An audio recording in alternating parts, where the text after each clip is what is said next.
राधा शर्मा माध्यमिक बालिका आदर्श विद्या मंदिर चौमू से ऑनलाइन क्लास में आपका स्वागत करती हूँ। आइए संधि प्रकरण में दीर्घ संधि आज हम पढ़ेंगे।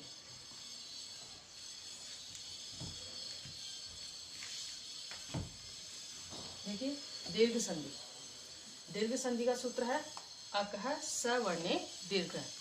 ध्यान से देखेंगे, दीर्घ संधि का सूत्र क्या है? अकः सवर्णे दीर्घ, अर्थात अक प्रत्याहार। कौन सा प्रत्याहार? अक प्रत्याहार। और सवर्णे दीर्घ, अक प्रत्याहार के सामने सवर्ण आने पर दीर्घ वर्ण हो जाता है। अब इसमें देखिए अकः में कितने स्वर आते हैं? अ, ई, उ और एक ली। ये 5 स्वर आते हैं। किस में आते हैं? अक प्रत्याहार में। अकः प्रत्याहार में कितने स्वर हो गए? अ, ई, उ, री, ली, जिन्हें कि हम मूल स्वर भी कहते हैं। मूल स्वर भी कहते हैं। ध्यान दीजिएगा, अकः में अ, ई, उ, री और री, जिन्हें कि हम मूल स्वर भी कहते हैं। परिभाषा देखिए इसकी।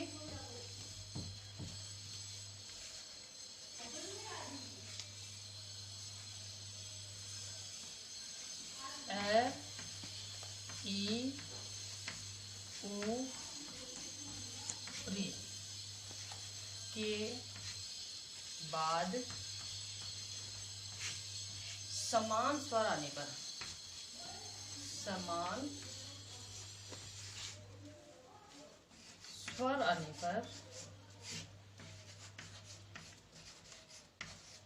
स्वर आने पर दीर्घ संधि हो जाती है। दीर्घ संधि हो जाती है। क्या हो जाती है? दीर्घ संधि हो जाती है। जैसे कि सूत्र के अनुसार समझ में आ रहा है कि अकः वर्ण आने पर सवर्ण यानी अकः ये जो अ, ई, उ, री है, इसके बाद में जब इसी के समान वर्ण आ जाता है। सवर्ण का मतलब समान वर्ण। सवर्ण का मतलब क्या हो गया? समान वर्ण। यानी इन्हीं के सामने जब प्रथम पद के अंत में अ, ई, उ, री आता है और उसके बाद में इन्हीं का समान वर्ण आ जाता है, तो क्या बन जाती है? दीर्घ संधि बन जाती है। दीर्घ का मतलब होता है बड़ा। जैसा कि मैंने आपको पहले भी बताया था, अ का दीर्घ वर्ण क्या हो गया? आ। ई का दीर्घ वर्ण क्या हो गया? बड़ी ई। उ का दीर्घ वर्ण बड़ा उ। और इसी तरह से री का बड़ा री। री को हम इस संधि में नहीं लेते हैं। क्यों नहीं लेते हैं? क्योंकि रे का दीर्घ वर्ण नहीं होता है, इसलिए हम केवल 4 स्वर ही दीर्घ संधि में पढ़ेंगे। ध्यान दीजिएगा, अ, ई, उ, री, अर्थात ह्रस्व या दीर्घ दोनों वर्ण आ सकते हैं। और इन दोनों के बाद में जिस प्रकार से परिभाषा है, अ, ई, उ, ह्रस्व या दीर्घ, अ, ई, उ, री के बाद समान स्वर आने पर दीर्घ संधि हो जाती है। दोबारा से देखिए, दीर्घ संधि का सूत्र है अकः सवर्णे दीर्घ। दीर्घ संधि का सूत्र क्या होता है? अकः सवर्णे दीर्घ। अकः यानी अकः प्रत्याहार, और इस प्रत्याहार में 4 स्वर हैं, अ, ई, उ, री, ह्रस्व और दीर्घ दोनों। और इसमें री भी आता है। अक प्रत्याहार में री आता है, लेकिन हम इस संधि में इसको नहीं लेते हैं। क्यों नहीं लेते हैं? क्योंकि री वर्ण दीर्घ नहीं होता है, दीर्घ स्वर नहीं होता है, इसलिए हम इसको नहीं लेते हैं। और इन्हीं वर्णों को हम क्या कहते हैं? मूल स्वर भी कहते हैं। और परिभाषा के अनुसार अ, ई, उ, री के बाद समान स्वर आने पर दीर्घ संधि हो जाती है। सवर्ण का मतलब सवर्ण का मतलब समान वर्ण। इसी को आगे हम समझेंगे।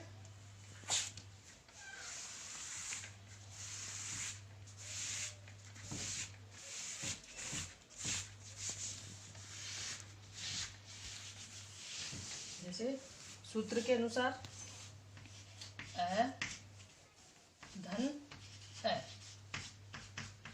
दोनों जब मिलते हैं, दोनों के स्थान पर क्या बन जाएगा? दीर्घ वर्ण। क्या बन गया? अ, क्योंकि अ के बाद में समान स्वर आने पर समान हो गया तो क्या बन जाता है आ। इसी तरह से आ धन आ आने पर भी क्या बन जाएगा दीर्घ स्वर। इसी तरह से ए धन आ आने पर भी क्या बन जाता है आ बन जाता है।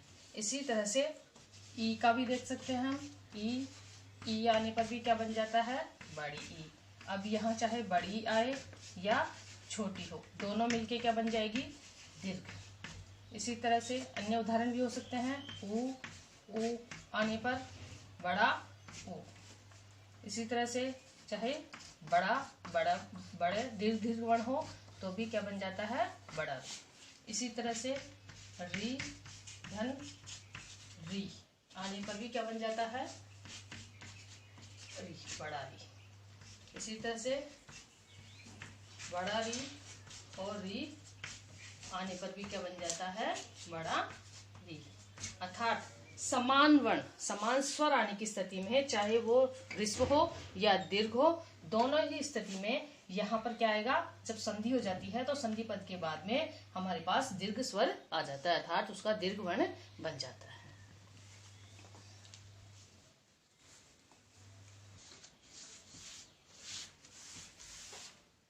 देखिए संधि के उदाहरण देखेंगे, जैसे विद्या धन आलेय, विद्या धन आलेय। अब देखिए इसमें धा में क्या है आ, कौन सा स्वर है आ। सामने क्या आ गया आ, कौन सा स्वर है आ। प्रथम पद के अंत में कौन सा स्वर आ गया आ, और दूसरे पद के प्रथम में कौन सा स्वर है आ। अर्थात क्या स्थिति हो गई हमारे पास, दोनों समान वर्ण हो गए आ धन आ। नियम के अनुसार यहाँ क्या स्थिति आ गई आ, क्या दोनों मिलके क्या बन गए आ। जब हम इन दोनों में संधि कर देते हैं तो क्या बन जाएगा विद्यालय है, विद्यालय। ध्यान से देखेंगे, विद्या धन आलय, संधि करने पर आ धन आ, समान स्वर हो गया। समान स्वर आने पर स्थिति सूत्र के अनुसार क्या हो गई आ। दीर्घ अपह सवर्णे दीर्घ, सूत्र के अनुसार समान स्वर आने पर प्रथम पद के अंत में और द्वितीय पद के पूर्व में जब दोनों में समान स्वर आते हैं तो वहां पर दीर्घ संधि हो जाती है। किस सूत्र से, अपह सवर्णे दीर्घ, विद्यालय। इसी तरह से दूसरा उदाहरण देख सकते हैं अपन, हिम धन आलेय है। यहाँ देखिए में ऐ स्वर सामने आ, सूत्र के अनुसार ह्रस्व और दीर्घ आने पर भी स्थिति क्या आती है आ, क्या बन जाता है आ। और संधि करने पर हमारे पास पद आता है हिमालय है, वह आ और लय, हिमालय, हिम धन आलय।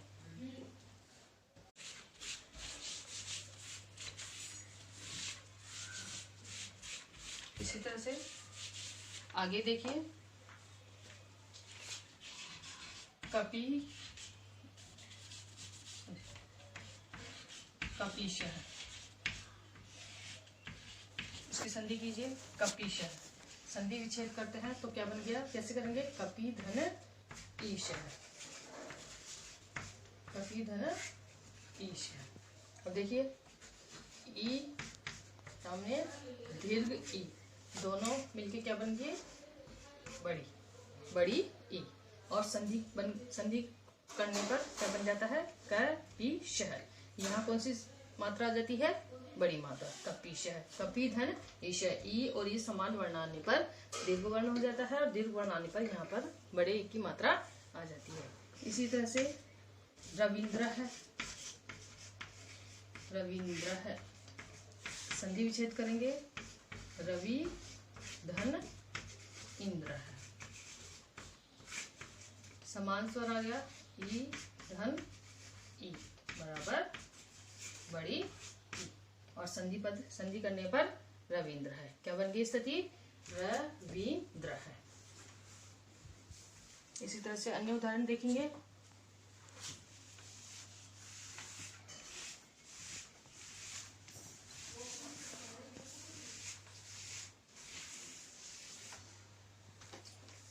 देखिए सुक्ति ही, सु धन उक्ति ही, संधि पद है, संधि विच्छेद है, सु धन उक्ति। अब इसकी संधि करनी है।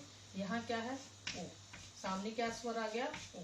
सूत्र के अनुसार उ और उ क्या बन गया? समान स्वर है। समान स्वर होने पर यहाँ क्या हो गया? बड़ा उ। और जब इसकी संधि करेंगे तो हम लिखेंगे स, बड़ा उ लगाएंगे और उ और उ मिलकर दोनों स्वर दीर्घ हो गया और यहाँ स्थिति आ गई। ध्यान देंगे, सु धन उक्ति। सुक्ति का संधि विच्छेद करेंगे, सु धन उक्ति। उ और बड़ा उ दोनों मिलके कौन सा स्वर बन गया? उ, बड़ा उ, इसलिए क्या बन गया? सुक्ति। इसी तरह से भानु, भानु धन उदय है। संधि करते समय हमें ध्यान देना है स्वरों पर कि प्रथम पद के अंत में कौन सा स्वर है और द्वितीय पद के पूर्व में कौन सा स्वर है। अब यहाँ देखिए उ और उ समान स्वर हो गया।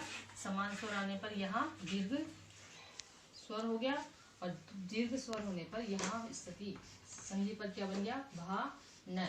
और यहाँ जो स्वर है उसका हम दीर्घ कर देते हैं और भानु उदय, ये स्थिति हमारे सामने आ जाती है। इस तरह से हम इसका संधि विच्छेद संधि बना सकते हैं। ये संधि पद हो गया, ये संधि विच्छेद हो गया और ये हमारा संधि पद हो। आगे उदाहरण देखते हैं हम।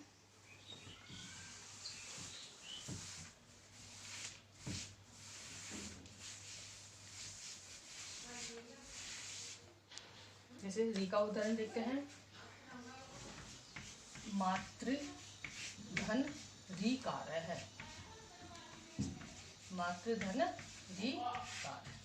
देखिए री, यहाँ री सामने री, अर्थात स्थिति क्या गई? सूत्र के अनुसार समान स्वर आ गया और समान स्वर आने पर दोनों मिलके और बढ़ा। और यहाँ क्या बन गया? संधि माँ। बहुत ही आसान है। देखिए तय, ऐसे कैसे लिखेंगे हम इस पद को? और दोनों री मिल करके बड़ा री आ गया। तो इसी को हम इस तरह से कर देते हैं और ये हमारा दीर्घ स्वर बन जाता है और इसको पूर्ण कर देते हैं। मात्र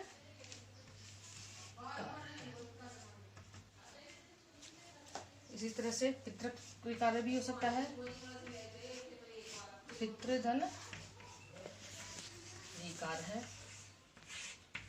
और ये भी सूत्र के अनुसार समान स्वर है और बड़ा री आने पर पितृकार है।